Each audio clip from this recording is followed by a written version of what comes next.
So hi guys, welcome back to the channel infinity view. So இன்றைக்கி நம்ம சேனலில் வந்து என்ன படத்தை பற்றி பார்க்க போகிறோன்னு பார்த்தீங்கன்னா ஹிச்காக்கோட மூவிஸ் பற்றி தான் பார்க்க போகிறோம். ஸோ இதில் வந்து என்ன நம்ம வந்து கொண்டு வந்திருக்கோம்னா, ஹிச்காக் வந்து யாருன்னு கேட்டிங்கன்னா வந்து Alfred Hitchcock is the father of thriller மூவிஸ்னு சொல்லுவாங்க. க்ரைம் த்ரில்லர் மூவிஸோட ஒரு தந்தைன்னு சொல்லுவாங்க அவரை. அண்ட் ஹிச்காக்கை பற்றி ஒரே வரியில் சொல்லணுன்னா, இவர் எவ்வளோ பெரிய பெர்ஃபெக்ஷனிஸ்ட்னா, ஒரு கேமராவோட வியூ ஃபைண்டரை பார்க்காமலே ஷார்ட் ஓகே சொல்லுவாராம். ஆள் பார்க்கறதுக்கு ரொம்ப டாலாக குண்டாக இருப்பார். பட் ஆனால் வந்து அவருக்கு இருக்கிற டேலண்ட் வந்து பார்த்திங்கன்னா வேறு லெவலாக இருக்கும். ஸோ அவரோட தோற்றமே வந்து கொஞ்சம் பார்க்குறதுக்கு வந்து கொஞ்சம் பயங்கரமாக தான் இருக்கும். ஸோ அதே மாதிரி தான் அவரோட கதைகளும் வந்து பார்த்திங்கன்னா பயங்கரமாக எடுத்துருப்பாங்க. ஒரு மர்டர் மிஸ்ட்ரியை வந்து எந்த அளவுக்கு கொண்டு போகலாம் அப்படின்றத வந்து அவர் வந்து தரமாக பண்ணியிருப்பார் ஒவ்வொரு படத்துலையும். ஸோ அவர் எடுத்த ஒரு சில பெஸ்ட்டான மூவிஸ் தான் நம்ம வந்து இந்த சீரீஸில் பார்க்க போகிறோம். ஸோ இதில் ஃபஸ்ட் வர மூவி என்னென்னு பார்த்தீங்கன்னா ஃப்ரெண்ட்ஸி. இந்த ஃப்ரெண்ட்ஸி படம் எதை நோக்கி இருக்கும்னு பார்த்தீங்கன்னா, இதோட பிளாட் என்னென்னா, ஒரு சீரியல் கில்லர். அந்த சீரியல் கில்லர் வந்து நிறைய கொலை பண்ணுவான். அந்த கொலைலாம் எதை வச்சு பண்ணியிருப்பான்னு பார்த்தீங்கன்னா, ஒரு நெக்டையை வச்சு பண்ணியிருப்பான். ஸோ போலீஸ் வந்து இந்த சீரியல் கில்லரை எப்படி வந்து கண்டுபிடிக்கிறாங்கன்றதை வந்து ஸ்டார்டிங் டு எண்ட் வரைக்கும் வந்து பார்த்திங்கன்னா டிஃப்ரெண்ட்டாக காமிச்சிருப்பாங்க. ஸோ அது வந்து அதில் வந்து நிறைய திருப்புமுனை இருக்கும், ட்விஸ்ட் அண்ட் டர்ன்ஸ் நிறையா இருக்கும். ஸோ அதை வந்து நம்மளால் யூகிக்கவே முடியாத அளவுக்கு எடுத்திருப்பாங்க. ஸோ அதனால் வந்து இந்த ஃப்ரெண்ட்ஸி படத்தை சொல்லுவோம். செகண்டாக பார்க்க போகிற படம் என்னென்னு பார்த்தீங்கன்னா வந்து தி ரோப். ஸோ இந்த ரோப் படத்தில் என்ன கதைன்னு பார்த்தீங்கன்னா, 3 ஃப்ரெண்ட்ஸ் இருப்பாங்க.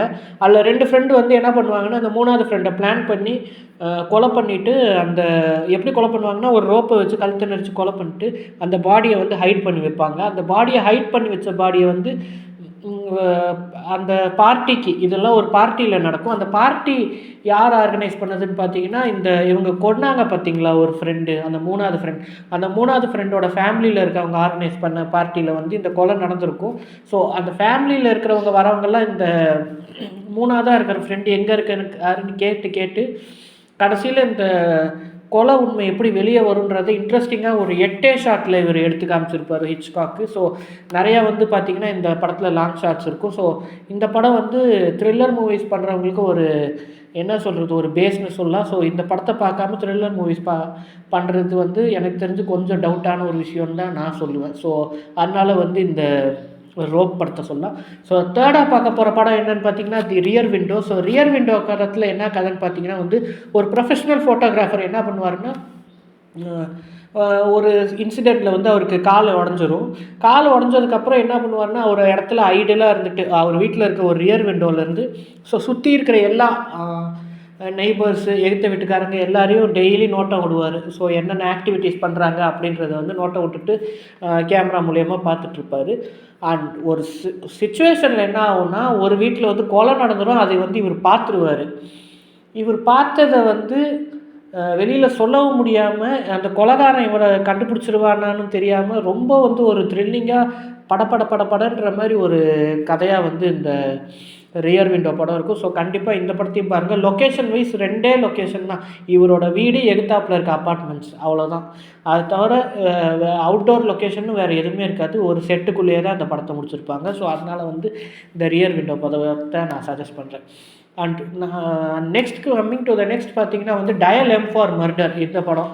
ஸோ இந்த டயல் எம் ஃபார் மர்டர் படத்தை வந்து ஏன் நான் சஜஸ்ட் பண்ணுறேன்னா வந்து, இது வந்து ஒரு காமனான ஒரு பிளாட்டு தான். என்னென்னா, ஒரு ஹஸ்பண்ட் வந்து ஒய்ஃப்க்கு வந்து ஏற்கனவே வந்து ஒரு இல்லீகல் அஃபேர் இருக்குதுன்னு கண்டுபிடிச்சிருவார். கண்டுபிடிச்சதுக்கப்புறம் வந்து என்ன பண்ணுவார்னு பார்த்தீங்கன்னா, ஒரு அப்பாவியை வந்து ஒரு விஷயத்தை சொல்லி பிளாக்மெயில் பண்ணி இவர் ஒய்ஃபை வந்து கொலை பண்ண சொல்லி ஒரு இது பண்ணுவார். ஸோ அப்படி பண்ணால் வந்து வெளில இருக்கவங்க சந்தேகம் வராதுன்றதுக்காண்டி அந்த மாதிரி பண்ண சொல்லுவார். பட் இவங்க ட்ரை பண்ண வந்து திங்ஸ் வந்து டிஃப்ரெண்ட்டாக மாறிட்டே போகும் கதையில். ஸோ ரொம்ப இன்ட்ரெஸ்டிங்கான ஒரு ஸ்க்ரீன் ப்ளேவாக இருக்கும். ஸோ லீனியராக இருந்தாலும் இன்ட்ரெஸ்டிங்காக இருக்கும். ஸோ அதனால் வந்து இந்த படத்தை நான் சஜஸ்ட் பண்ணுவேன், dial M for murder. And அடுத்து நம்ம பார்க்க போகிற படம் தான் பேஸு. சைக்கோ த்ரில்லர் படம் எடுக்கிறவங்களுக்கு வந்து இந்த படம் வந்து உண்மையிலே வந்து ஒரு என்ன சொல்கிறது, இந்த படம் ஒரு பைபிள் மாதிரின்னு சொல்லலாம். ஸோ அப்படி என்னென்னா, சைக்கோ, இந்த படத்தோட பேரே சைக்கோ தான். ஸோ இந்த படம் வந்து ஹிச்காக்கோட மூவிஸ்னு நீங்கள் சர்ச் பண்ணி பார்த்தீங்கனாலே ஃபஸ்ட்டு வருது சைக்கோவாக தான் இருக்கும். ஏன்னா அவ்வளோ ஹிட்டு, எனக்கு தெரிஞ்சு வேர்ல்டு வைடு ஹிட் அடித்த படம் இது. ஸோ அதனால் வந்து இந்த படத்தை நான் சஜஸ்ட் பண்ணுவேன். ஸோ இது என்ன கதைன்னு பார்த்தீங்கன்னா, மேரியன்னு ஒரு பொண்ணு, அவங்க வேலை பார்க்குற கம்பெனிலேருந்து ஒரு லம்ப் அமௌண்ட் எடுத்துகிட்டு எஸ்கேப் ஆயிடுவாங்க. அவங்க எஸ்கேப் ஆனதுக்கப்புறம் அவங்க லவ்வரு, அவங்க சிஸ்டரு, அப்புறம் ஒரு ப்ரைவேட் இன்வெஸ்டிகேட்டர், இவங்க எல்லாருமே வந்து இன்வெஸ்டிகேட் பண்ண ஆரம்பிப்பாங்க. அந்த அவங்க காணா போனதுக்கப்புறம் அவங்க எங்கே போனாங்கன்றதை இன்வெஸ்டிகேட் பண்ண ஆரம்பிப்பாங்க. ஸோ இடையில வந்து இவங்க ஒரு ஹோட்டலில் போய் மாட்டிப்பாங்க. அந்த ஹோட்டலில் இருக்கிற ஓனரோட அம்மா வந்து சைக்கோ. ஸோ அவங்க வந்து அவங்கள்ட்டேருந்து இவங்க எப்படி தப்பிச்சாங்க அப்படின்றது தான் வந்து இந்த படத்தோட கதை. பட் இது வரைக்கும் தான் உண்மை. இதுக்கப்புறம் வந்து நிறைய ட்விஸ்ட் அண்ட் டர்ன்ஸ் வரும். அண்ட் இந்த படத்தில் வந்து நான் சொல்ல வேண்டிய ஒரு விஷயம் என்னென்னா, ரோப் படத்தில் வெறும் 8 ஷாட்டில் ஒரு ஃபுல் படத்தையே காட்டின ஹிச்காக் வந்து இந்த சைக்கோ படத்தில் ஒரு மர்டர் சீனை வந்து 35 ஷாட்டில் காமிப்பார். ஸோ அது வந்து ஒரு ஷார்ட் டிவிஷன் வந்து அவர் வந்து பர்ஃபெக்டாக பண்ணியிருப்பார் இந்த படத்தில். டக்கு டக்கு டக்கு டக்கு டக்கு டக்குன்னு அது அப்படியே மாறிக்கிட்டே இருக்கும். ஸோ சூப்பராக இருக்கும். ஒரு டிசால்வெல்லாம் காமிப்பாங்க, அதெல்லாம் வந்து ரொம்ப செம்மையாக இருக்கும் இந்த படத்தில். இதெல்லாம் ரீலில் எப்படி பண்ணாங்கன்னு யோசிக்கிறப்போ நமக்கே வந்து பிரமிப்பாக இருக்குது. ஸோ அதனால் வந்து இந்த சைக்கோ படம் நான் வந்து ரெஃபர் பண்ணுவேன். ஸோ நம்ம அடுத்து பார்க்க போகிற படம் என்னென்னு பார்த்தீங்கன்னா வெர்டிகோ. ஸோ வெர்டிகோவில் வந்து என்ன கதைன்னு பார்த்தீங்கன்னா, ஸ்காட்டின்னு ஒரு எக்ஸ் போலீஸ் ஆஃபீஸர். அவர் வந்து என்ன ஆவார்னா, ஒரு ரூஃப்டாப் சேஸ் நடக்கும். அதாவது ஓட்டு மேலே திருடனை பிடிக்க போவாங்க இல்லையா, அது மாதிரி ஒரு ரூஃப்டாப் சேஸில் வந்து அவருக்கு வந்து கீழே விழுந்ததுக்கப்புறம் அவருக்கு வந்து ஒரு வெர்டிகோ அப்படின்னு சொல்கிற ஒரு இது வந்துடும். அது எப்படின்னா, ஒரு மாதிரி ஒரு தலை சுற்றுற மாதிரி ஒரு விஷயம். அண்டு வந்து பார்த்திங்கன்னா, அவர் ஃபெலோ போலீஸ்மேன் வந்து இறந்து போயிடுவார். இதுவும் வந்து அவரை எமோஷ்னலாக அஃபெக்ட் பண்ணனால அவர் என்ன ஆவார்னா, அந்த போலீஸ் வேலையை விட்டு ரிட்டையர்ட் ஆனதுக்கப்புறம் டாக்டர் என்ன சொல்லுவாங்கன்னா, இவருக்கு வந்து இந்த வெர்டிகோ சிண்ட்ரம் போகணுன்னா இவர் வந்து வேறு ஒரு அதிர்ச்சி அவர் சந்தித்தா மட்டும்தான் அது போகும் அப்படின்னு சொல்லிட்டு அவர் சொல்லிடுவார். ஸோ அந்த அதிர்ச்சி என்னன்றதை வந்து ஒரு பர்ஃபெக்டான ஸ்க்ரீன் பிளேயில் வந்து இவங்க கொடுத்துருப்பாங்க. ஸோ வெர்டிகோ நான் ஏன் சஜஸ்ட் பண்ணுறேன்னா, நிறைய பேர் கேள்விப்பட்டிருப்பீங்க வெர்டிகோ எஃபெக்ட்டு சினிமாட்டோகிராஃபியில் சொல்லுவாங்க. ஸோ எப்படின்னா, நான் கேமரா ஜூம் இன் பண்ணுறப்போ லென்ஸ் வந்து ஜூம் அவுட் பண்ணுறப்போ ஒரு எஃபெக்ட் கிடைக்கும்ல, அதுதான் வெர்டிகோ எஃபெக்ட். ஸோ அந்த எஃபெக்ட் வந்து கண்டுபிடிச்சது ஹிட்ச்காக் தான். அது இந்த படத்தில் தான் வந்து செயல்படுத்தியிருப்பாங்க. அதனால தான் வெர்டிகோ எஃபெக்ட் அந்த காலத்தில் ரீல்லே செயல்படுத்தியிருப்பாங்க.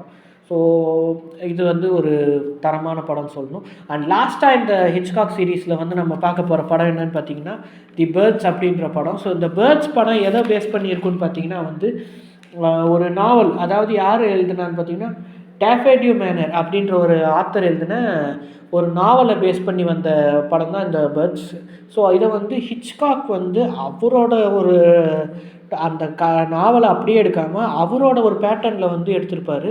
ஸோ இதில் பிரமிக்க வேண்டிய விஷயம் என்னென்னா, ஆயிரக்கணக்கில் வந்து பறவைங்களை வந்து அவங்க வந்து பழக்கி அதை அட்டாக் பண்ணுற மாதிரி நடிக்க வச்சுருப்பாங்க. ஸோ அது வந்து பார்க்குறப்போதுக்கே நமக்கு வந்து என்ன சொல்கிறதுன்னா, மிரள வைக்கிற மாதிரி இருக்கும்.